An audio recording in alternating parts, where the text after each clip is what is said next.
ओम शांति। मुरली है 15 जुलाई 2024। बाप दादा के मधुर महावाक्य।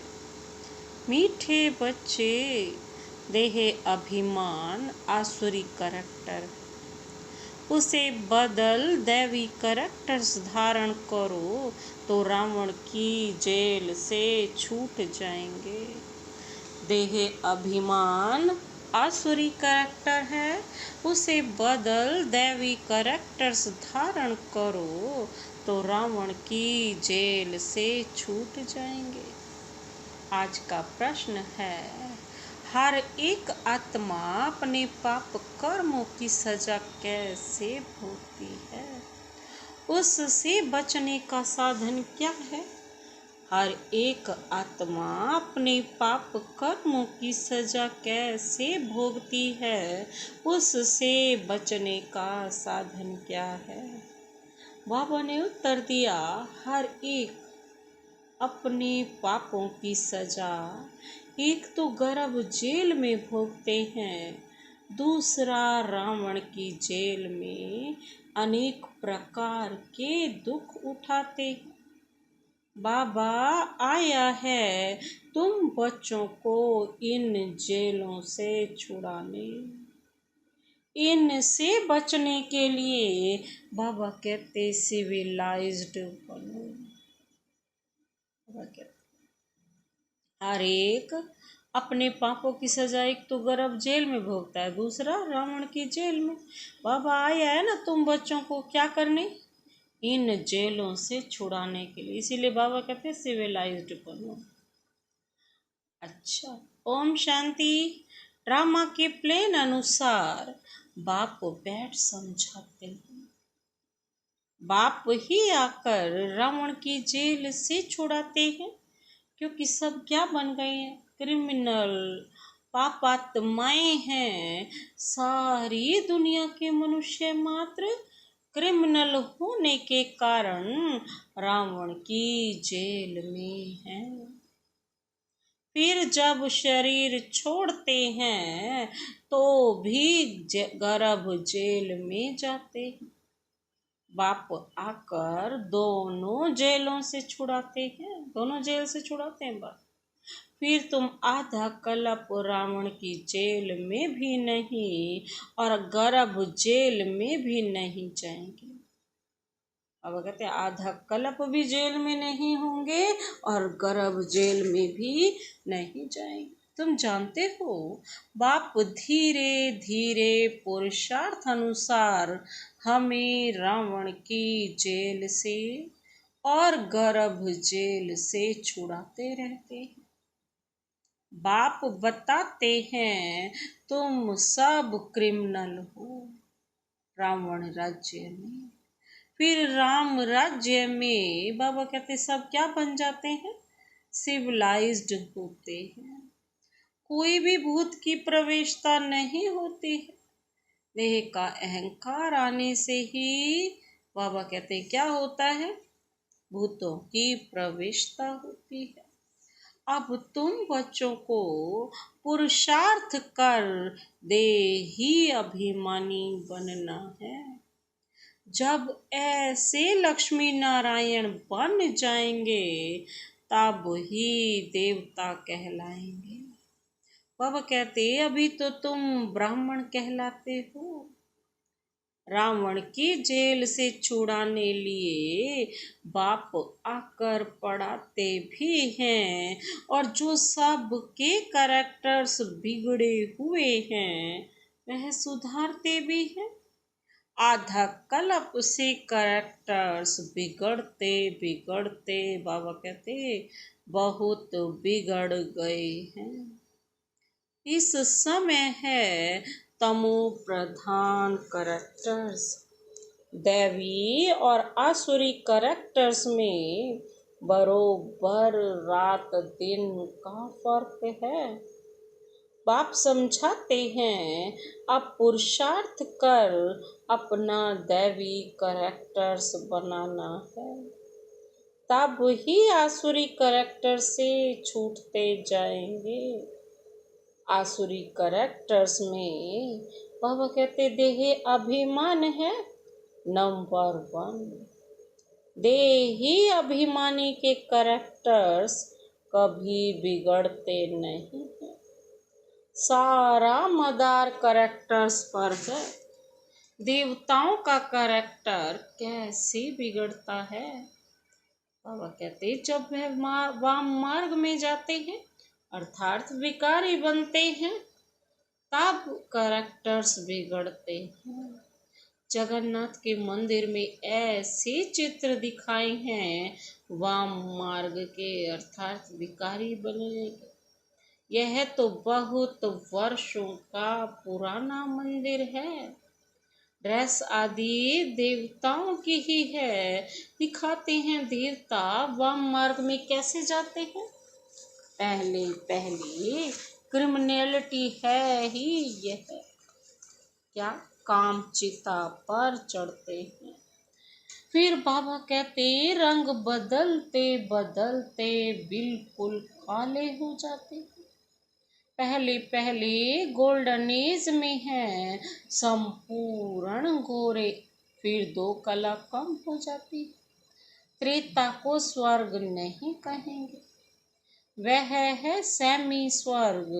बाप ने समझाया है रावण के आने से ही तुम्हारे ऊपर कट चढ़ना शुरू हुई है। पूरे क्रिमिनल अंत में बनते हो। अभी 100% क्रिमिनल कहेंगे, 100% वाइसलेस थे, फिर 100% विशेष बने हैं। कहाँ वाइसलेस और कहाँ विशेष। बाबा क्या कहते? अब बाप कहते हैं सुधरते जाओ। यह रावण का जेल बहुत बिगड़ा है, बहुत बड़ा है।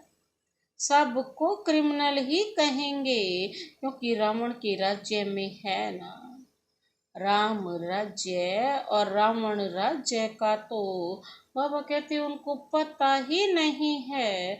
अभी तुम पुरुषार्थ कर रहे हो राम राज्य में जाने का।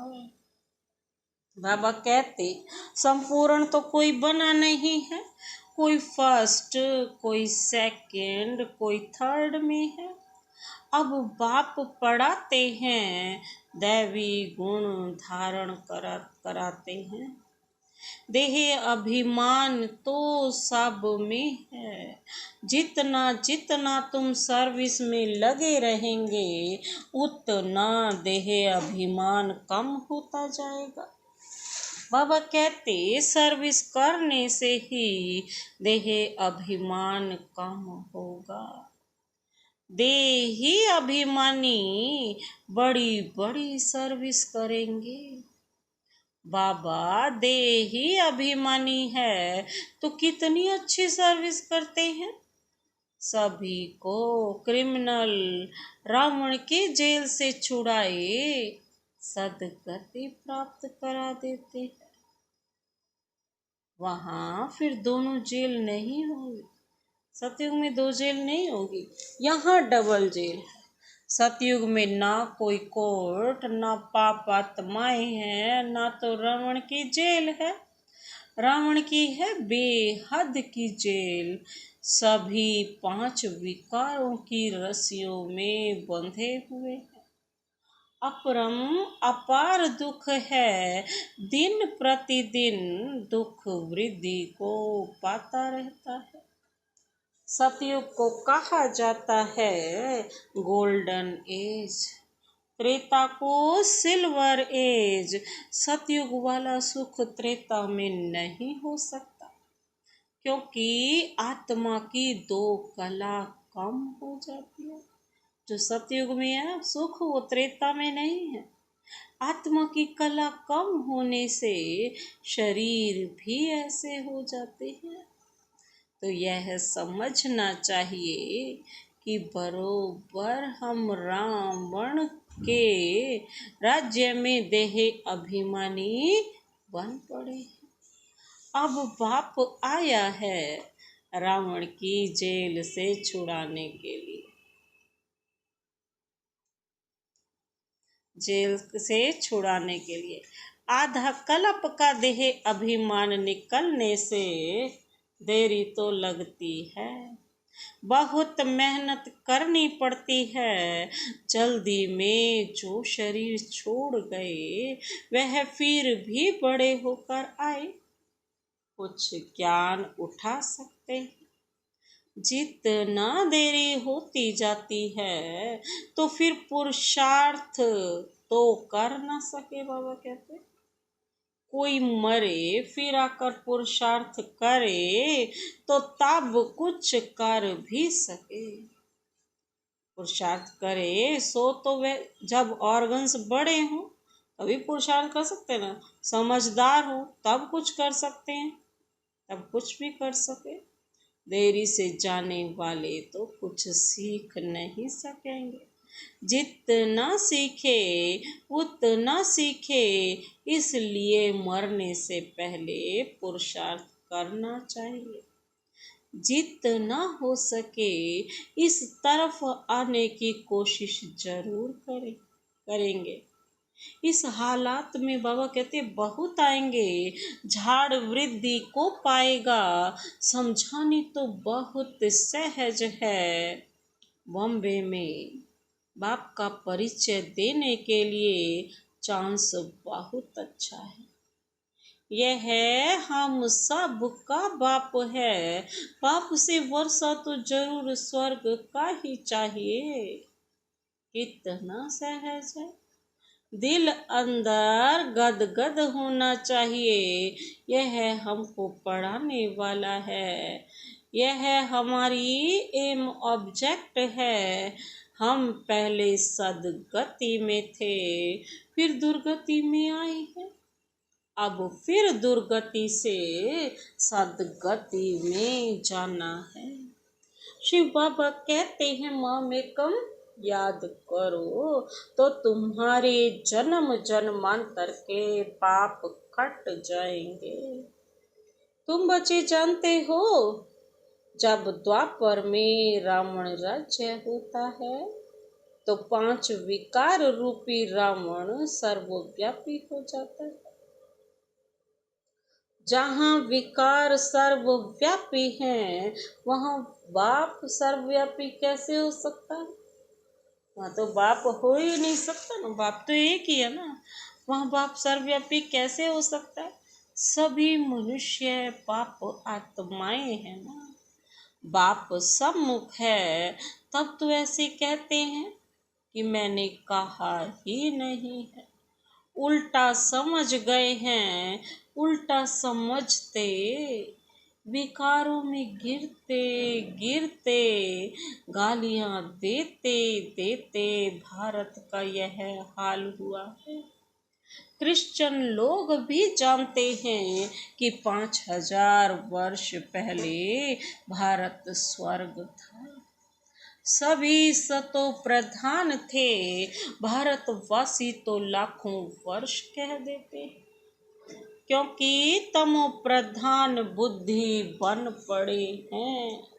वह फिर ना इतना ऊंच बने ना इतना नीच बने हैं।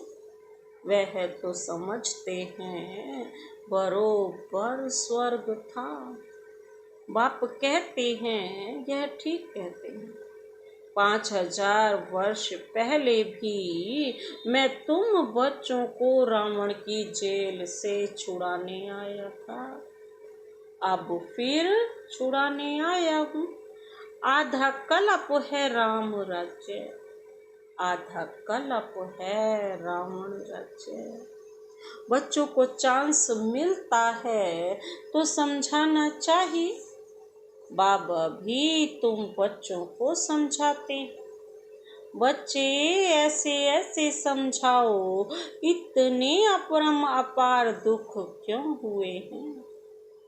पहले तो अपरम अपार सुख थे जब इन लक्ष्मी नारायण का राज्य था। यह सर्वगुण संपन्न थे। बाबा कहते अब यह नॉलेज है ही नर से नारायण बनने की। पढ़ाई है इनसे दैवी कैरेक्टर्स बनते हैं। इस समय रावण के राज्य में सभी के कैरेक्टर्स बिगड़े हुए हैं। सबके कैरेक्टर्स सुधारने वाला तो एक ही राम है। इस समय कितने धर्म हैं, मनुष्यों की कितनी वृद्धि होती रहती है, ऐसे ही वृद्धि होती रहेगी।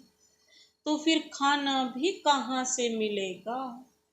सतयुग में तो ऐसी बातें होती नहीं, वहाँ दुख की कोई बात ही नहीं।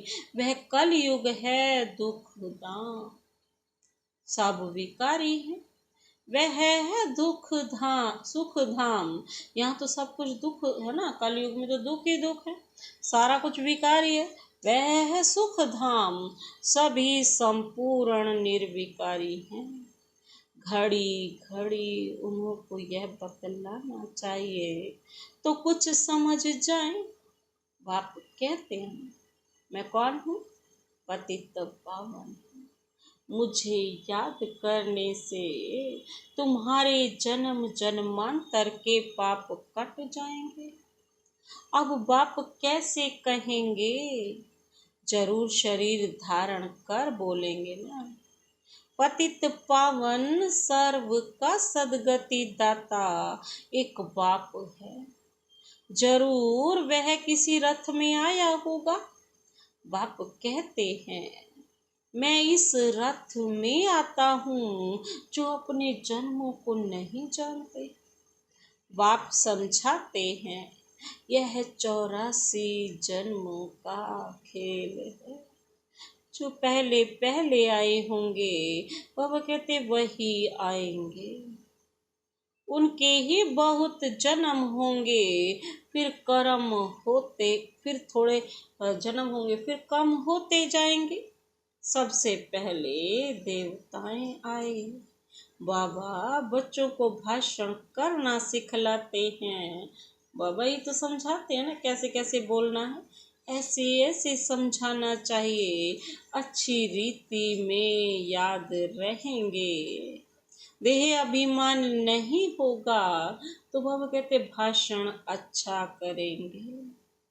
शिव बाबा देही अभिमानी है ना, कहते रहते हैं बच्चे देही अभिमानी भव, कोई विकार ना रहे, अंदर में कोई शैतानी ना रहे। तुम्हें किसको भी दुख नहीं देना है, किसकी निंदा नहीं करनी है। तुम बच्चों को कभी भी सुनी सुनाई बातों पर विश्वास नहीं करना चाहिए। बाप से पूछो, यह ऐसे कहते हैं, क्या सत्य है? बाबा से पूछो, जो ये कह रहे हैं क्या ये सत्य है? बाबा बता देंगे। नहीं तो बहुत हैं जो झूठी बातें बनाने में देरी नहीं करते। फलाने ने तुम्हारे लिए ऐसे ऐसे कहा, सुनाकर उनको ही खाक कर देंगे।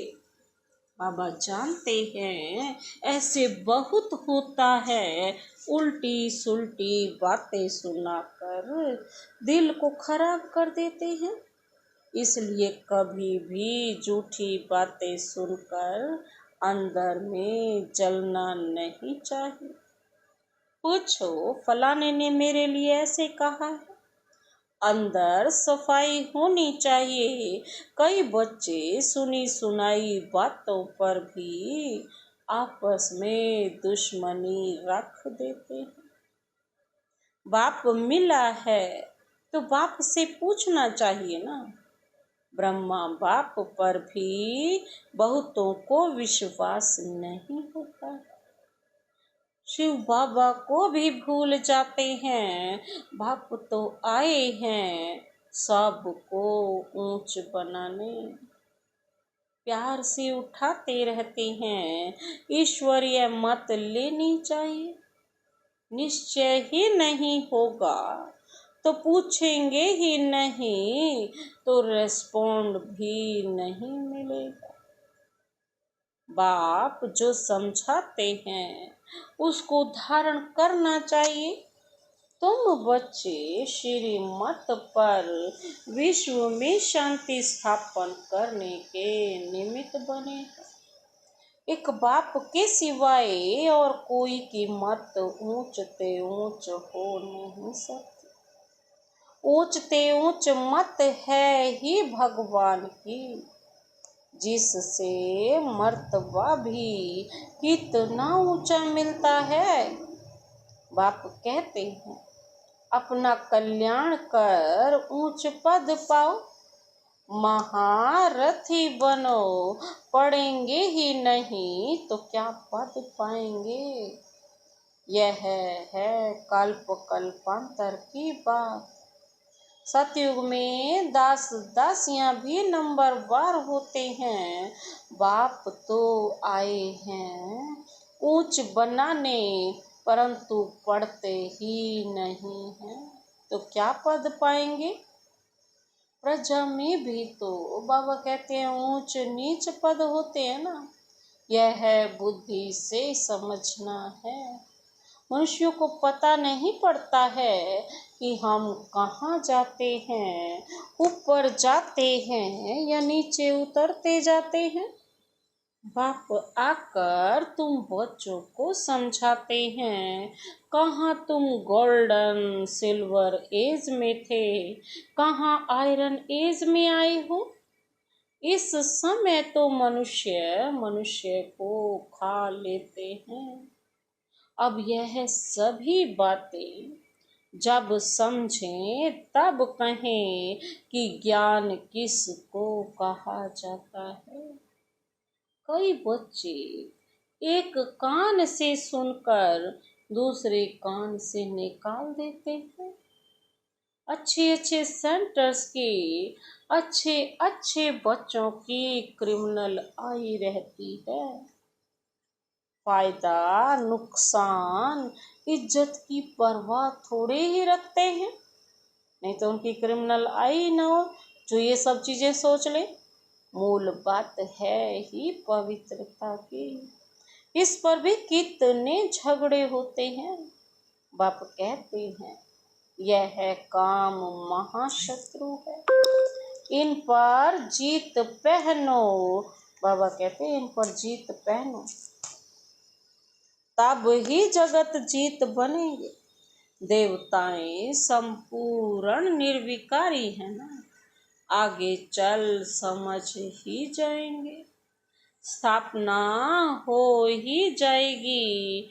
अच्छा, मीठे मीठे सिकिल दे बच्चों प्रति मात पिता बाप दादा का याद प्यार और गुड मॉर्निंग।